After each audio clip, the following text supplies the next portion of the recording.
মাঝারি সাইজের। আলহামদুলিল্লাহ সন্তুষ্ট। গরু আমি নিজে 85,000 টাকা কিনছি, দাম নিয়ে আমি সন্তুষ্ট আছি। দাম ভালো যেগুলো দেখলাম, আমরা একটা গরু নিচ্ছি ওই যে ওইখানে হাসিল করা হয়েছে আর এখন ছাগল নিচ্ছি। ভিতরে দাম কম, কালশি ওইখানে বেশি দাম, এখানে পরিবেশ কেমন দেখছেন বাজারের অবরে? ভালোই। কেমন সাইজের গরু নিয়েছে এই যে এখানেই আছে দেখতে পারেন, মাঝারি সাইজের। এটা পড়েছে হচ্ছে 85। আলহামদুলিল্লাহ সন্তুষ্ট। দরদাম আমি করি নেই, আমার ভাই আসছে, ভাই করেছে। গরু আমি দেখছি, গরুর ভিতরে বরিশাল এগ্রো আছে, আরও আর সুকসানের ওই লাইনটার মধ্যে অনেক গরু আছে, মাঝারি সাইজের গরু অনেক আছে।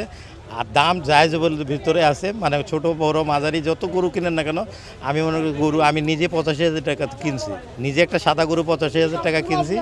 আবার আজকের জন্য আবার দেখলাম হাসিলও 35 টাকা নিল। হ্যাঁ, হয়তো কাল পরশু থেকে আবার দাম বাড়াবে, যাই কিছু করবে না কেন। তবে গরু যারে নেওয়ার ইচ্ছা থাকে, দিয়া বাড়ি অমুক বাড়ি অমুক বাড়ি 16 কাটা 16 বিঘা না গিয়া যদি এখানে আসে, গরু পর্যাপ্ত পরিমাণ আছে আর আসতেছে। দাম নিয়ে আমি সন্তুষ্ট আছি।